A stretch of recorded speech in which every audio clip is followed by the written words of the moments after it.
हाँ तो मेरे प्यारे बच्चों, अभी हमने आपको टेंस में प्रेजेंट इंडेफिनिट यानी प्रेजेंट के सभी पार्ट बता दिए हैं। अब यह वीडियो आपका पास्ट टेंस पर है, यानी कि पास्ट इंडेफिनिट। सबसे पहले पास्ट टेंस होता क्या है? पास्ट मतलब होता है अतीत या बीता हुआ समय। वह टेंस जो बीते हुए समय को बताए उसे पास्ट इंडेफिनिट टेंस में कहते हैं, पास्ट इंडेफिनिट टेंस कहते हैं। मैं इसे पूरा आपको हिंदी से इसलिए बता रही हूँ ताकि वह बच्चे जिन्हें मतलब इंग्लिश में कुछ बच्चे ऐसे भी हैं जिन्हें अंग्रेजी सेंटेंस बनाना नहीं आता है, उनके लिए यह प्रॉफिटेबल हो, उनके लिए कहीं फायदा दे, इसलिए मैं पूरा इसे हिंदी में बताती हूँ। अभी है ये past indefinite tense. Past indefinite tense, इसमें वाक्य के अंत में क्या आता है? आ, ई, ए, यानी कि जैसे गया, खाया, पिया, गए आदि।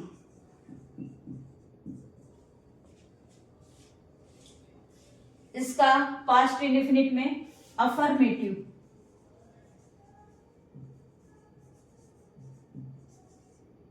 Affirmative subject plus verb second form plus object plus other. एक आपको मैं बताऊं, जब हम लोग टेंस सीख रहे थे तो उस समय कोई भी हो, जैसे ही वो पूछे समझे कि आपको इंग्लिश आती है, तो एक ही उदाहरण देता था। आप बताइए, गया गया गया, एक उदाहरण है, गया गया गया। अब ये वर्ड है, ये सेंटेंस है, हमें इसे ट्रांसलेट करना है, तो सबसे पहले हमें ये जानना होगा कि ये कौन सा टेंस है।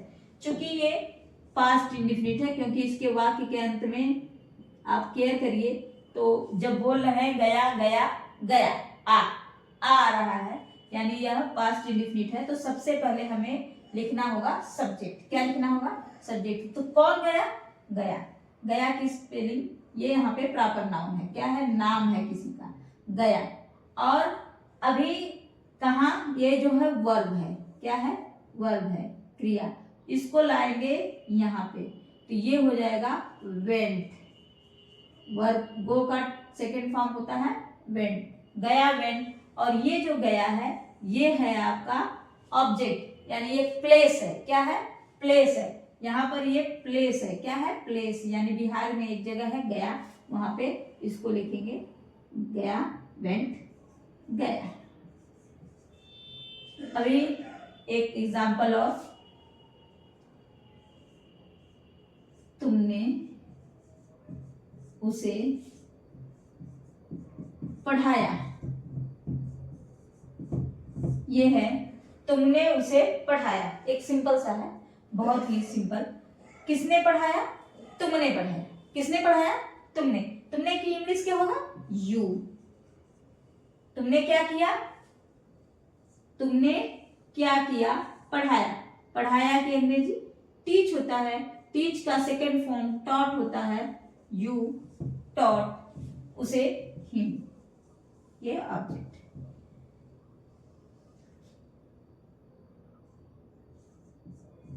रोहित ने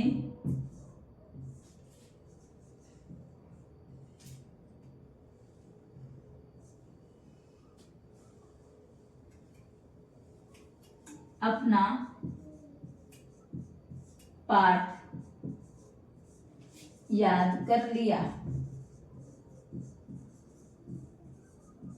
देखिए टेंस कोई भी हो, पहले उसे करने का नियम हमें यह जानना है कि सबसे पहले हमें सब्जेक्ट लिखना होता है, इसके बाद लिखना होता है वर्ब, फिर लिखना होता है ऑब्जेक्ट इंग्लिश में। और हिंदी में क्या होता है, पहले हम किसी भी सेंटेंस को सीक्वेंस में बैठाते हैं तो पहले कर्ता लिखते हैं, फिर कर लिखते हैं, फिर क्रिया लिखते हैं। बट इंग्लिश में सबसे पहले कर्ता लिखेंगे, फिर क्रिया लिखेंगे, फिर कर लिखेंगे। रोहित ने अपना पाठ याद कर लिया। किसने कर लिया? रोहित ने। किसने कर लिया? रोहित ने। तो रोहित, रोहित ने क्या कर लिया? याद कर लिया। रोहित ने क्या कर लिया? याद कर लिया। तो याद करना की इंग्लिश होता है लर्न, और लर्न की सेकेंड फॉर्म होती है लर्न। रोहित लर्न क्या? अपना पाठ, हिज लेसन।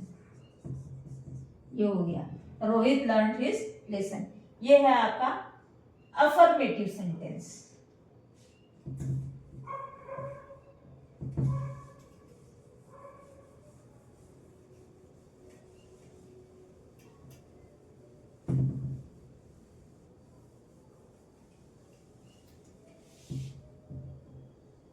नेगेटिव,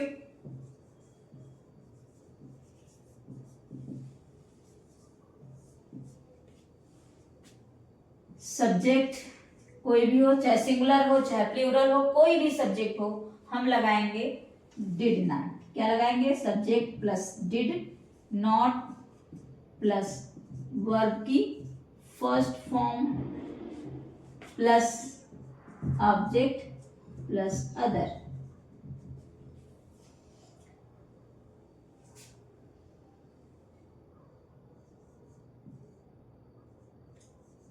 मैंने खाना नहीं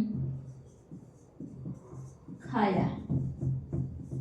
मैंने के लिए आई।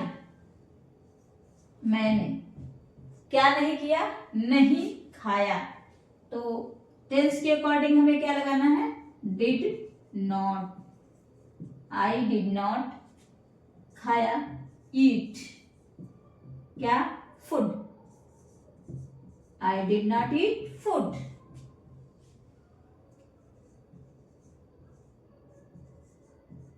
तुमने पतंग नहीं चुराई। तुमने पतंग नहीं चुराई। You did not steal. चुराना की इंग्लिश क्या होगा? Steal. You did not steal क्या? काइट।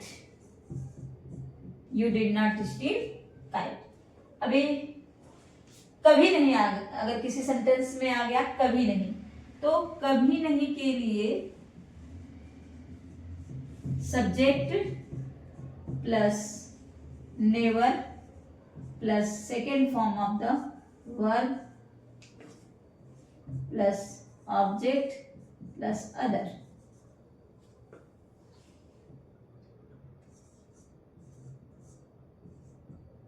मैं तुम्हारे घर कभी नहीं गया। मैं तुम्हारे घर कभी नहीं गया। मैं के लिए आई। कभी नहीं के लिए क्या लगाएंगे? नेवर। और नेवर के साथ क्या लगाते हैं? वेंट।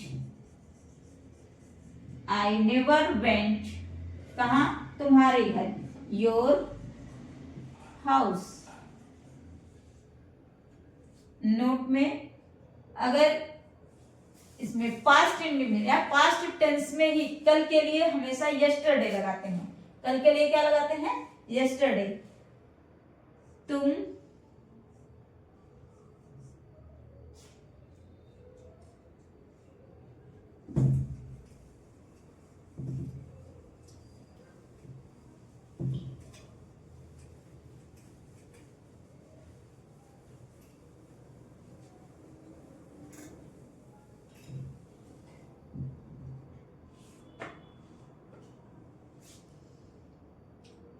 इंट्रोगेटिव,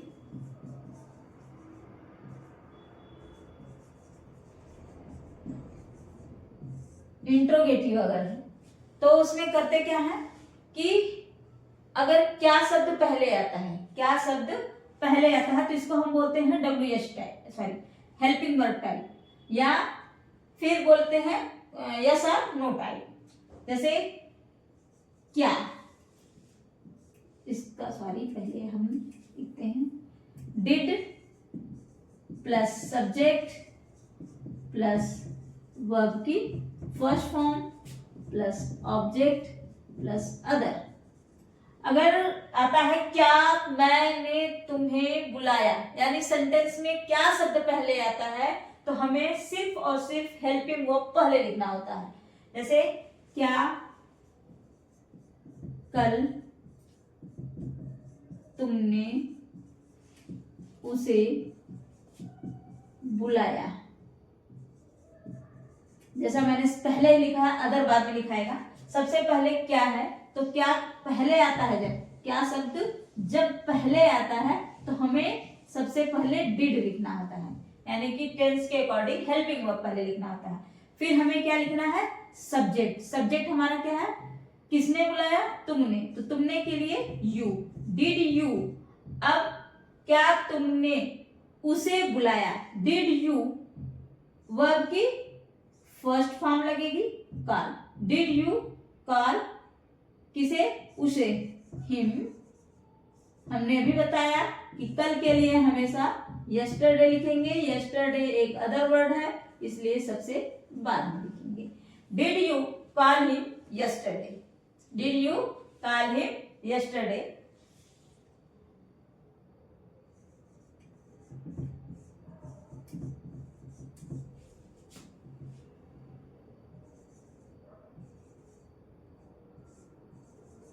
क्या राम फूल नहीं तोड़ा, ये क्या है, क्या राम फूल नहीं तोड़ा, तो ये क्या के लिए क्या लगाएंगे, डिड। सब्जेक्ट कौन है, काम करने वाला कौन है, यहां पर राम है, तो डिड राम। नहीं के लिए नाट लगाते हैं, डिड राम नाट। तोड़ना के लिए प्लक होगा, डिड राम नाट प्लक फूल, फ्लावर।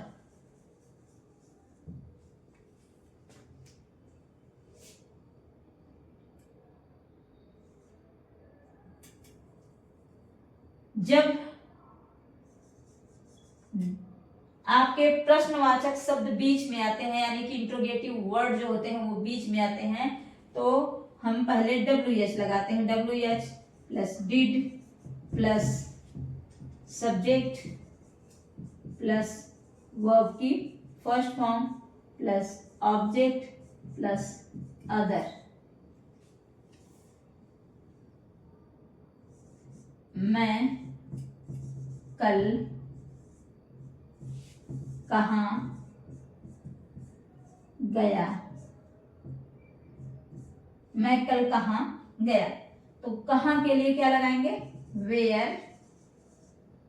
फिर डिड, ये WH से शुरू हो रहा है इसलिए यहाँ WH लिखा गया है, where did I go yesterday।